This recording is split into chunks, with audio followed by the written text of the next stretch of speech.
How much could one truck bring in revenue? I'd say minimally 1,000. We've done projects ourselves, $2,000-$3,000 in the day. What's your biggest month so far? Somewhere in the range between 80 and 90. That's awesome. Yeah, it was great. That's sweet. It's life changing. That's not right. Oh! Welcome, my name is Tyler and this is the Local CEO Show. I started this series to highlight the reality of entrepreneurship in America. So much content online now is showing overnight successes. And someone puts $100 on an NFT and makes $1 million in a week, right? Or they buy some cryptocurrency and it shoots up and pumps, right? And that's how they became a millionaire. But the reality is 99% of the time, entrepreneurship doesn't look like that. It's a real business providing real value to its community, and that's what I'm trying to highlight in this show. In today's episode, I met up with Kirk, who owns Platinum Power Washing, and he breaks down for us the ins and outs of the business. I got into a lot of details with him about how it all works. His business does over $50,000 a month, so he does know what he's talking about. He's a credible person to talk about this topic. And I did the interview in a way that I think you guys will enjoy. Pretty much a vlog style where I rode along with him in the truck and went to a few different jobs. Hope you guys like it. Let me know down in the comments. Let's get to it. Let's do it, baby. So what are we going to start with? Don't worry about it. Just talk. Okay. All right, I got the man, the myth, the legend here, Mr. Kirk. What's up, bud? How are you? Good. Thank you for doing this. Of course. All right, so getting started, why did you start a power washing company? Just source some opportunity, basically. Something that maybe wasn't a huge investment to start. Just something my partner and I could handle investing. We've been investing before we started this company. So we had some money saved and whatnot, and we were able to do some research, and we bought a course to educate ourselves a little bit more on the industry. And then we basically put it together. We got some equipment, got a truck, and got started, and started, telling friends and family, and then it went from there.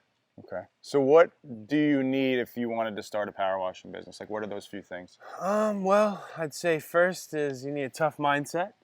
And you need, everybody thinks you just buy a power washer and you could start. And yes, you could do that, but you want to put your best foot forward, obviously. You don't want to just be out there like any other guy. So, you got to go out there, research professional equipment, not just some Home Depot grade equipment. You need to research, how you're going to apply chemicals, downstream injectors, different nozzle types. There's a lot of different variables when you're cleaning a home. Okay. It's not as simple as everybody thinks, where you're just using pressure, and everybody thinks that high pressure is better, and that's not always the case. So you're going to be soft washing a lot of stuff. Okay. And then the soft washing just means like less pressure? Yes, soft washing, you can put your hand right in front of the gun, so you're not going to damage the siding. It's kind of newer age technology. It's very simple. Some people overcomplicate it. Okay. So then you need a pressure washer, you need a truck. Yes. And then what else? You're going to need, a machine. You're going to need a couple different types of guns, a couple different types of tips. You're going to need a reel, preferably for me. I like to run out of the truck. We run skid units.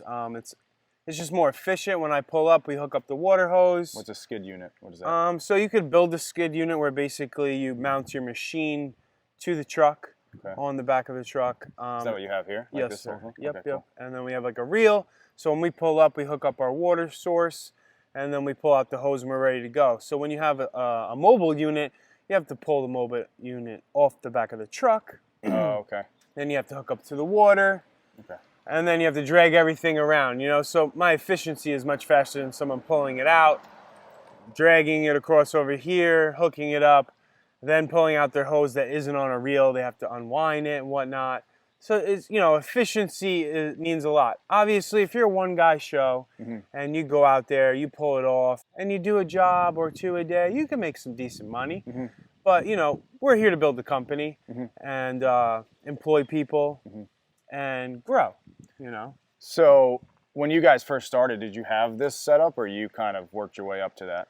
So fortunately, like I said, kind of had some business background. Mm-hmm. We already had a truck. Mm-hmm. So we logoed the truck up. We bought some professional machines, and we bought reels, and we bought all the hose, and we bought everything. So yes, we started maybe advanced to some people would say, but I think it's nice when you pull up with a newer truck.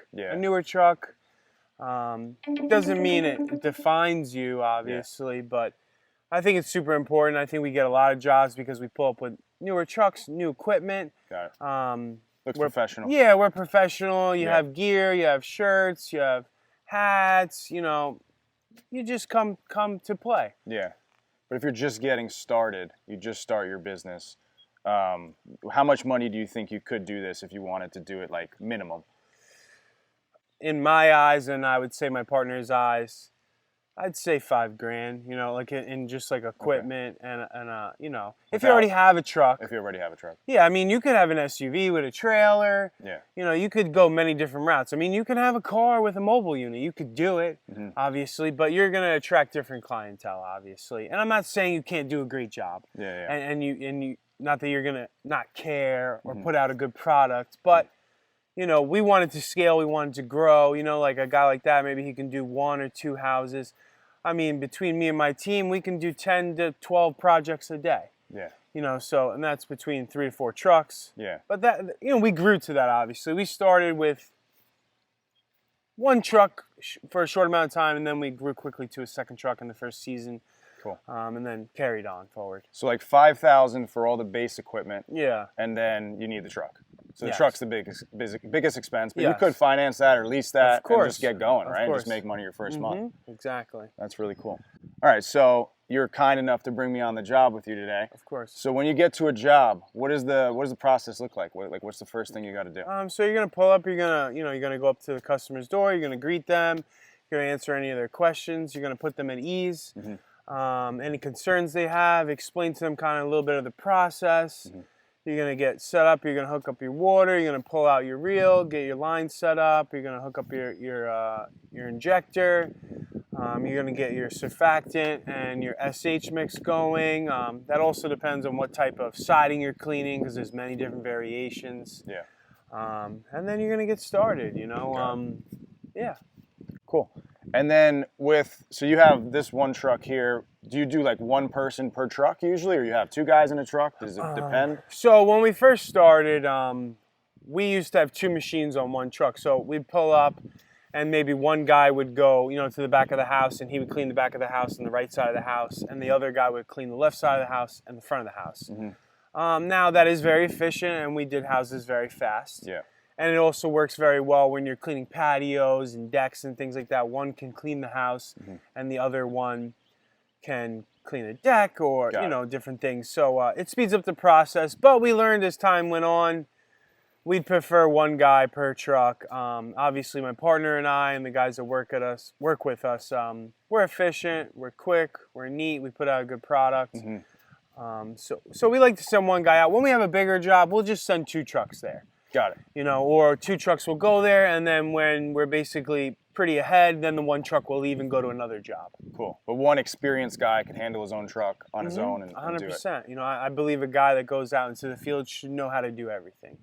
Whether that's surface cleaning, cleaning a deck, cleaning cedar. I mean, that's a whole other ball game. We have a trailer set up for stuff like that. And that also depends on what part of the country you live in. Maybe they don't have cedar houses where you are. If you're down south, it's more brick-based homes and stuff. So it really depends on where you are. With 1 truck, 1 guy, how much could 1 truck bring in revenue?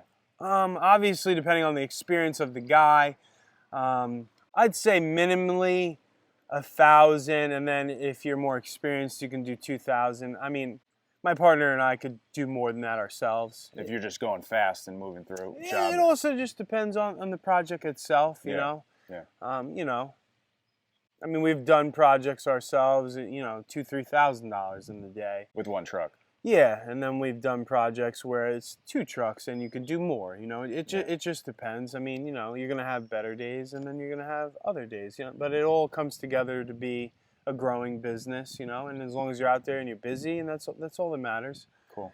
And you're providing value to your customers. They're referring you, and you're happy and they're happy. Yeah. So you have one truck going, one guy. What's the profit like in this type of business? If it was like $2,000, what would you say the profit on that is? Is it really labor that just the main cost, and then? Not necessarily. So like it just depends. If we run our company legitimately, we have workers' comp, we have insurance, Yeah. we have newer trucks, so we have payments. You know, you have your payrolls, you have your material. So, you know, What is the material, like soap and stuff like that? yeah, so you have like professional grade surfactant, you have SH, which is what breaks down the mold and whatnot. It makes it your job much easier to clean a home. So depending on your situation, you know, for example, if you're like a one guy getting started, you know, you're going to have your gas, you know. So if you already have a truck and whatnot, and you're just doing friends and family, you're paying for your gas, your soap, and surfactant. It can be somewhat minimal. Okay. You know, obviously. You know, so say one guy went out and he did a $500 job. Maybe it cost him $50 to $100, you know, for the day in material and gas and whatnot. And maybe maybe he was doing some type of marketing. Okay. He was giving out business cards. He was giving out door hangers, flyers, yard signs, things like that. Okay. And then for marketing, like some of the things you just mentioned, are those what you would recommend someone start with? Like just going door to door, like friends and family? What's the first thing you would do if you restarted today and you didn't know, or you knew what you knew now? Yeah. What would be the first way you get clients? So obviously the way we started in the beginning is we reached out to friends and family. Social media is a very powerful tool nowadays. I think we all know that. So I would get on Facebook, get in the community groups. You could talk to agents, you know, you could talk to all different types of, you know, sources to help you bring in business. So, you know, social media is definitely huge. As you grow, you can go into ads, you can go into Google, you can go into all those things, which obviously you know a lot about. And we do all of that. Yeah. In the beginning, you know, you can do different things like Home Advisor and whatnot. We kind of don't do that anymore. It was very... a great tool for us in the beginning, but we kind of strayed away from that now. Our money kind of goes farther with Facebook and Google. Yeah, and I think you guys now are like established, and I think when you get a business like this to a point where you have 2,000 people, 3,000 people on your list, it becomes a lot easier. Of course. Right, because these people come back the next year. Right, so you were telling me we just pulled into this awesome place. It's a nice complex, nice community, and you've come here the last 3 years, right? Yes. So it's like you come into these communities and it's kind of recurring revenue because they come back annually, right? Most jobs. Yes. There's about 300 condos to homes in here, and we clean every single one of them. It's awesome. Give us some muscle.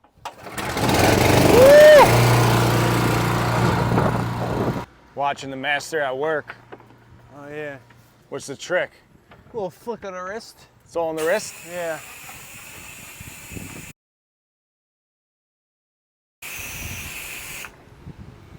That's not right.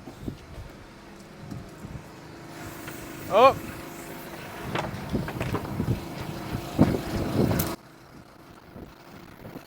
Emergency.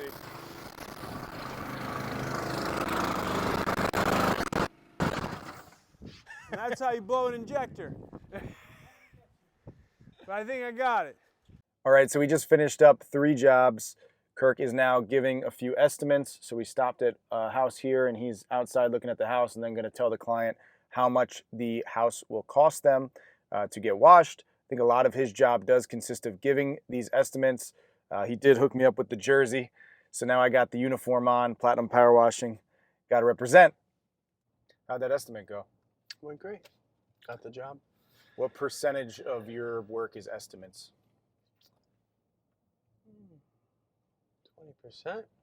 20%? 20-30%, depends. You know, in the beginning of the season, you're doing a lot more estimates, of course. And then you fit it in between and whatnot. And then obviously sometimes my role is, and my partner's role is, we're doing more estimates than actually working. And obviously the goal every year is for us to be more working on the business instead of working in the business out in the field, you know. So that's the future goal? I mean, we're getting there better every year, you know. You know, the way we think of it is we're still young whippersnappers. And we do enjoy the customer interaction. And, you know, I wake up every day and I enjoy what I do. But also at the same time, it's seasonal, so I get a nice break every year. And so when I come back, I miss it, you know? Yeah. Is that one of the downsides of doing this type of business in New York, is just the seasonal part? It's definitely a con, you know, when the season hits, it hits hot and heavy. Yeah. And you got to be ready, and you got to go full force, and you're working, you know, the crews are out and we're going long days. And then you have commercial work that needs to be done by a certain time. So you're going off everybody's time schedules, and then a lot of people obviously want their properties and homes and patios and decks and everything done before Memorial Day because they're having a party. And then you have other customers that they're not getting their property ready till July 4th, you know, and then there's some people that just don't have money till the end of the season. So you're servicing everyone. There's another hard part of seasonal, like employees, where, you know, do you have to lay them off for 6 months? Is that how that works? Yeah, it can be a challenge, you know. Yeah. So you have to like restaff every year, or some of them stick with you? Some of them stick with us, and then some of them, you know, kind of roll over. It definitely would be nice if we could do it all year long, obviously, but it's just not how it works out here. Do you guys think about doing some other service in the other part of the season, like the other part of the year, 6 months? Well, we do certain things that extend our season, you know. You could do gutter cleaning, shrink wrapping, things like that. So you had other businesses before you started this. Yeah. You have retail experience. You had 2 stores. You had real estate experience. You've done real estate investing. You've done flips. You've done rental properties. Yeah. And now you're doing this service-based business with the power washing. So you have a lot of business experience. What would you say are a few key lessons you've learned over the years of your entrepreneurship journey? I think for some people, I think for my partner and I, time freedom is important to us. So everything that we work towards is a business or a service or anything we're doing. It's more to create more time freedom for now and really for the future, obviously. Yeah. You know, we're still a little bit younger, but obviously there's no reason why you can't get free, you know. Retirement isn't an age, it's an income. You know, once your income is higher than your outgo every month, you can be free. And depending on what type of business and how you systemize it, you know, you don't have to be there as much. And that is the goal, I think, for everybody. You know, some people just like to work. That's fine. That's not really our goal. We want to be free. You know, we want to create, you know, passive income. Yes, of course. You know, that's why we went into real estate, and we still are continuing to go down that route. Yeah. So you use the cash flow from this business to fund the real estate. Yes. Get some rental properties. You do residential stuff with that, right? Yeah. Single family home stuff, or? Yeah. Cool. We flipped a few homes, had some rentals, and we're working on some new stuff now. So what do you like better, commercial work or residential work?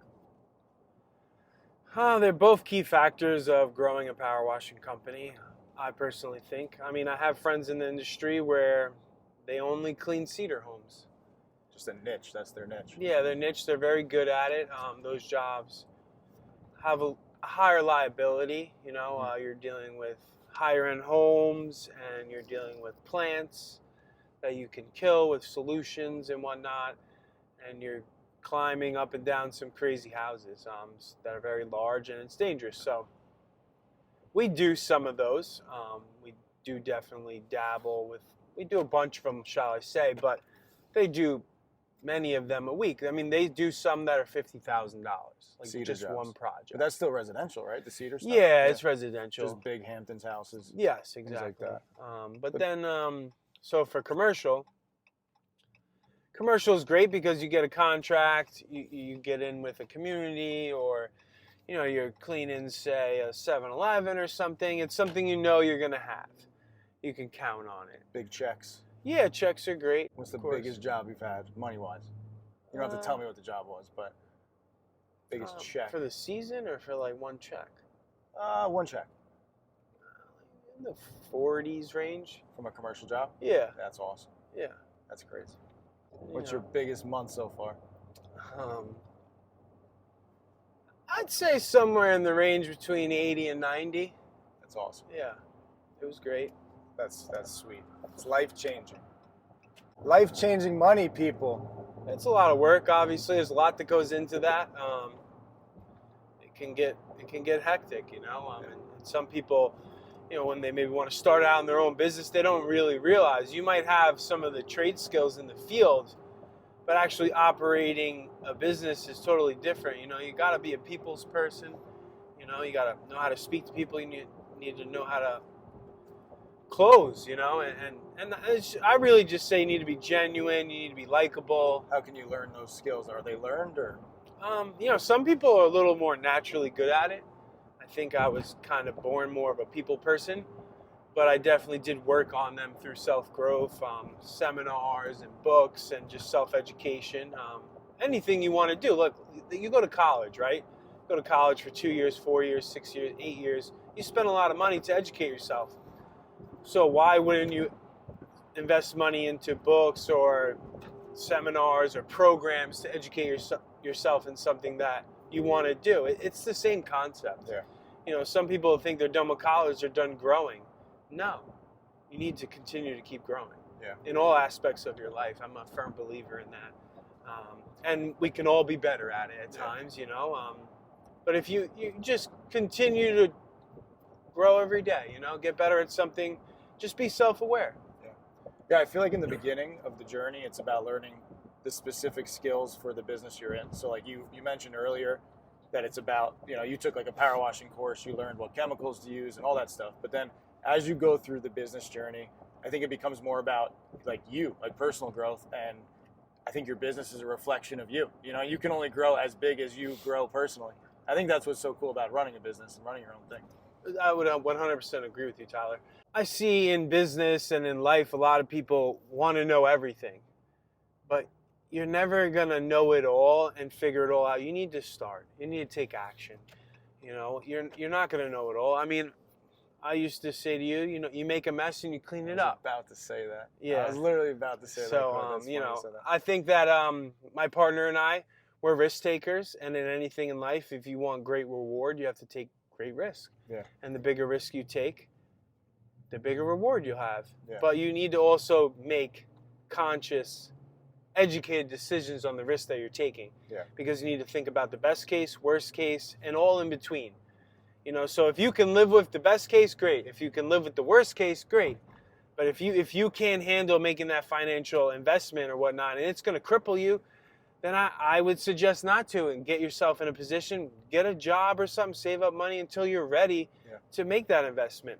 You have to do that, you know? I mean, entrepreneurs are just as important too in many ways, you know? Like it's what allows entrepreneurs to grow their businesses, you know? And 100%. And that's how they learn the skills that they need. So like if you wanted to start your own power washing business, it's probably a good idea to work for one first, you know, for a few years. You could do that, you know what I mean? I didn't do that. You also started the power washing business when you already had business experience and you knew how to run a business. You know? So it's like... And we had like a successful business at the time when we started this. Yeah. You know, so when we transitioned over, you know, we already had something. So we had income coming in. It wasn't just like we went from nothing. Yeah. You know, but if you're younger, you live at home, save some money, and invest into something, you know? Yeah. Some people always want this dream job or this dream business, but you got to start somewhere. Mm-hmm. You know, it doesn't happen overnight, you know? And you can't sit here and compare yourself to everybody online. Yeah. Because you're going to get nowhere, and you're just going to beat yourself up. Yeah. Me and my partner could easily do that. You know, I'm nobody special, but there's people that are 20 times farther along than me, and that inspires me, and that's fine. Yeah. You know, and I don't do what I do to try to be better than anyone. I do what I do for me and for my future and my family's future. And what, you know, that's what's going to motivate you, and you need to figure that out. Yeah. And most of the stuff you see online is the good part, you know? Of course. Not the grind, not the middle part. Yeah. And people don't realize what goes in. Of course, you know, it's not cookie cutter, you know? Like they always have those things where it's like, you know, it's a success. It's all over the place, you know? Yeah. Another thing that I think is super important is invest in good equipment. Yeah. You know, like don't be afraid to spend that extra money or wait a little bit longer to do something to get it. you know, or whether or not you're getting started and you got to do the first 10 jobs basically for free to buy that better equipment that's going to make you faster, more efficient, and put out a better product. Yeah, that's going to make your life easier. It's going to save you money, which will make you more money. Yeah. So it's super important. Obviously, there's better stuff out there than even what I have, but we continued every year to buy new stuff and buy better stuff and educate ourselves in what could improve our daily workflow. Just reinvest back into of course. yourself, into the business. You have to, you know. Yeah. Don't be stingy in that aspect. All right, so Joe is here. Joe is Kirk's partner. He doesn't like cameras, so I'm gonna try and get him. What's up, pal?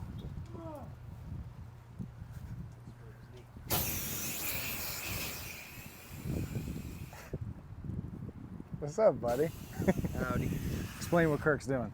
Spraying the house Oh. with solution. That's great. Okay, that is a wrap. Thank you guys so much for tuning into the video. If you found this valuable, please do like and subscribe. It would mean the world to me. Also, big thank you to Kirk for providing all the value that he did in today's video. If you want to follow along with his journey, I will leave a link down below to where you can do that. I think he might be coming out with a couple different power washing courses in the next few months. So I'll leave that all down below in the description. That is all, folks. Have a good day, and I'll talk to you in the next upload.